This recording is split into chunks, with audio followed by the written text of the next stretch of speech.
Hi, my name is Sam Led, and welcome to The Fearless Now. This is for you in the nosebleed seats, if you're looking for an easier way to approach anxiety, stress, and unhealthy habits from the inside out. There's no techniques and no strategies, so sit back, relax, and let me be your peace of mind Uber driver, here on The Fearless Now. Welcome to The Fearless Now podcast. My name is Sam Led. I'm a transformational coach, and this is episode number 11. I'm recording this 2 days before Thanksgiving, and kind of gives me chills thinking about I've done 11 episodes. I'm doing it. I'm doing this for all of you.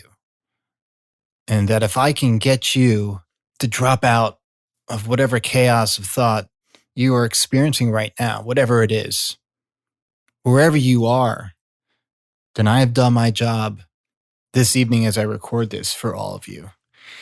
And in this episode, we're going to talk about pulling that emergency brake. Now, thought is not your enemy. Heavy thinking, anxious thinking, overthinking your thinking is not your enemy. But we look at anxiety and fear and hopelessness and all these other really strong emotions and feelings as negative, as horrible, as keeping us from seeing the big picture. Once we can see the miraculous machine that we have between our ears, this brilliant supercomputer that is your friend, that loves you, that's doing the best it can to inform you. And when we're caught up in our heads, it's really hard to see the forest from the trees when we're depressed, or when we're hopeless, or we're feeling the world is on top of us. And that's where I kind of started thinking about the current situation we all find ourselves in during this pandemic. And hopefully there'll be some kind of vaccine coming soon to get us out of this mess we find ourselves in. I was thinking of a name for this podcast and what I was going to talk about today. And I was driving today listening to NPR, and all of a sudden Gavin Newsom came on the radio, and he was talking about enacting some more restrictions and a curfew for certain counties in California. And the metaphor he used was pulling the emergency brake and taking us back to more restrictive measures temporarily so we can lower the amount of infection. And it got me thinking, well, that's kind of what we can do, what we do, what our brain does naturally. Once it's really caught up, we pull the emergency brake without having to do anything when our thoughts settle, because we're not hopeless all day long. We're not anxious all day long. The emergency brake of heavy, chaotic, and anxious-filled thinking is moving through you. It's the energy of thought moving through you. It's not who you are. It's not you. It's just energy of thinking, old tapes, old traumas, old conditioned thinking, habitual thinking that's stored in your memory bank. It's just moving through you in the moment that your brain is trying to convince you is because of your lack of employment, or your health has gone awry, or something happened during your day. And we all do it, which leads me to when I was going through a major breakup and loss, when I was getting divorced a couple of years ago, and I was extraordinarily depressed. I felt hopeless. I was anxious. I couldn't get out of bed. I couldn't put 2 feet in front of the other and motivate myself to do anything. And I was really worried about myself. And so was my family. I wasn't eating. And yeah, you could say it's one of the stages of grief that everybody goes through. And we all go through grief. We all go through loss. It's just part of being human. But I was especially concerned because I was all alone in this small coastal California town and isolated. And I was really feeling my thinking. I was really feeling my grief, my hopelessness, my anxiety. And I went to a therapist, a psychologist who specializes in all kinds of behavioral therapies, cognitive behavioral therapy, and EMDR, which is eye movement desensitization. And so I went to him to try to fix myself, to snap myself out of it, to hopefully just break through the heavy thought turbulence that I was experiencing, to break through those clouds and start flying through calmer skies again. And I had a couple of EMDR sessions, and it worked temporarily. I wasn't so hyper focused on the tragedy of my current circumstances.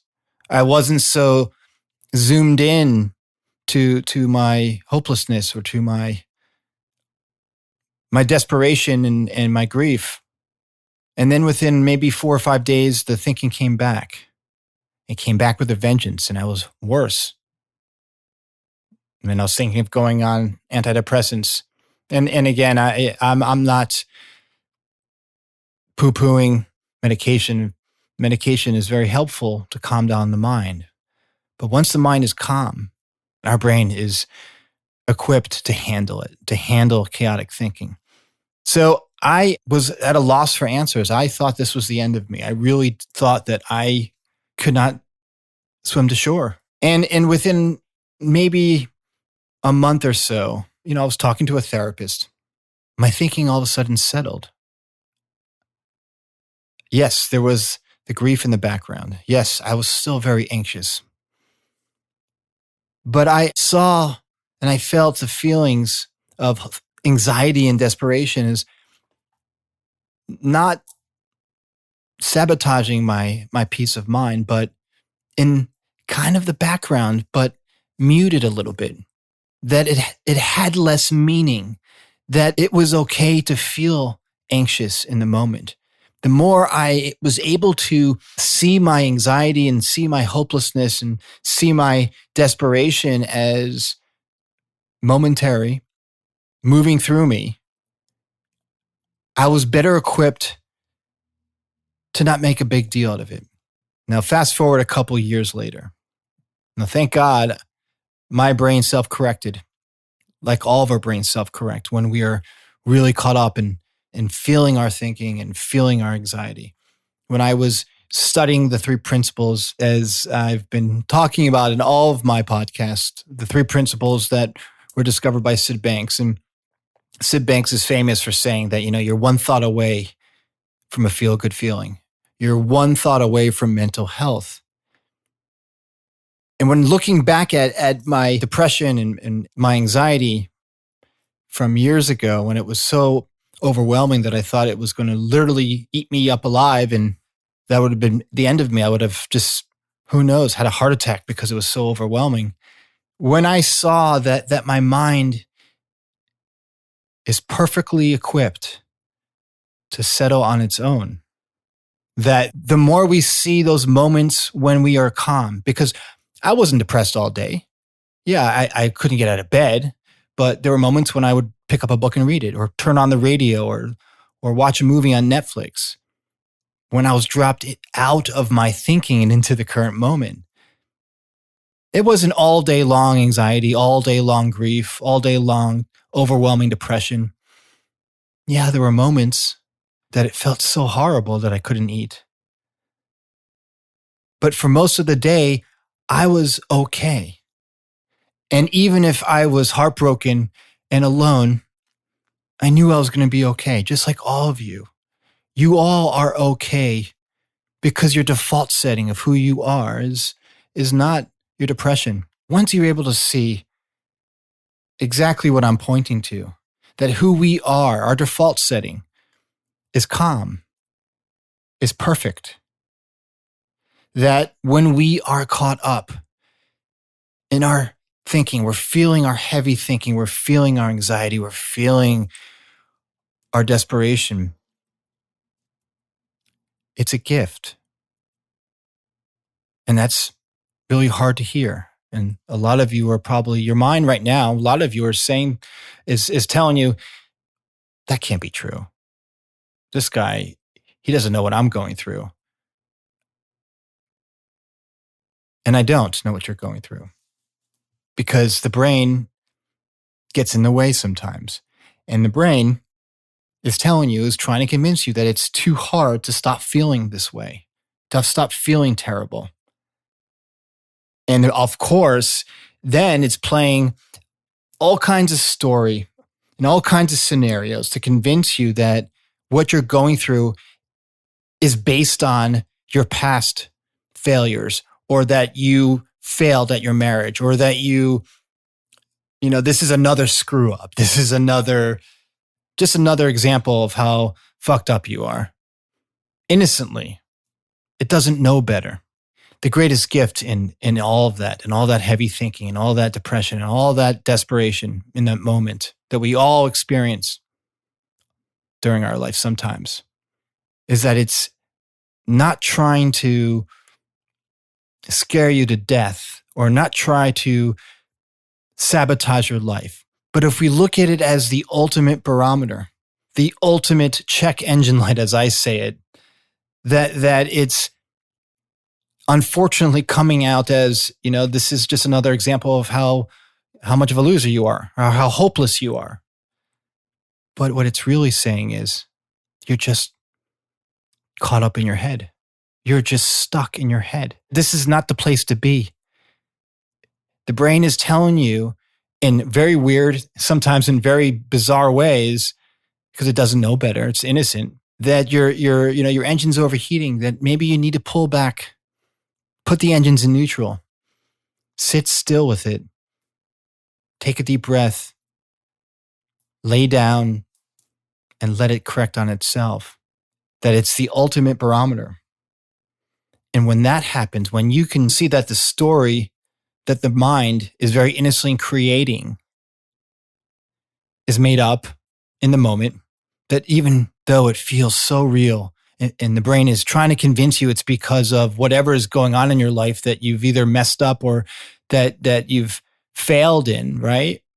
And that's why people leave you, or because you just can't get it together. Once you see all that thinking as your friend, I know that sounds paradoxical and makes no sense, because right now your mind is trying to figure out how that makes sense. Once you see that it's the ultimate barometer, that it's actually informing you that you are in your head, all that thinking is not to be believed, and that it's time for you to just take a break and just relax the best you can, to sit with it. And just to know that by doing that, you are exhibiting some of the best self-compassion that you can for yourself. To not be so hard on yourself, because we all get caught up in the machinery of our thinking. We all get depressed sometimes. We all experience loss, sometimes, unfortunately, more than others. But when you see and you feel that thinking so hard and your mind is zeroed in, over-focused on the problem in that moment or the situation or the lack of whatever at that moment, it's okay. It's just telling you, it's just time to pull back, put the engines in neutral, and let those thoughts settle. And then, just like it always does, you drop into the present moment. And it's when you drop into the present moment, when you see that who you are is calm, is perfect. Not in your mind, not up in your head, but perfect when you're in the moment, when you're quiet. That we all experience many times during the day, whether we're focused on it or not. We get calm, we get present. And that's what self-compassion is all about. And that's what we all do. But we don't pay attention to it enough because our mind, we believe our thinking. We believe in that moment that what our silly and crazy mind is doing innocently is truth, is gospel. But I got to tell you, that's not who you are. Who you are is divine. Who you are is perfect. Who you are is capable. Who you are is deserving of love and abundance. And you see that when things get quiet. You do all your best work. You fall in love. You get that new job, not from up here in the mechanism of your mind, of your supercomputer. It all happens when you're dropped out of your thinking in the moment. Hope this has been helpful. It is such an honor and a privilege to be here for all of you. And if one of you gets that feel-good feeling after the podcast, I've done my job. if one of you kind of gets that nugget of wisdom and has an amazing insight from the little tiny bits of wisdom that I'm sharing with you through the 3 principles, then I've done my job. These episodes are not free. I have to pay someone to edit them and to get these out to all the major podcast platforms. So if you like and you love the Fearless Now, please tell your friends, and they tell their friends, and they tell their friends. And it makes it possible for me to continue to do these episodes. So please like and subscribe and comment. And again, share it with your loved ones, your pets, your housekeeper, your Uber driver, whoever it is, so I can keep doing this and keep sharing the wisdom for all of you. Have a great holiday, everybody. Don't give up. I'll see you next time for another episode of The Fearless Now.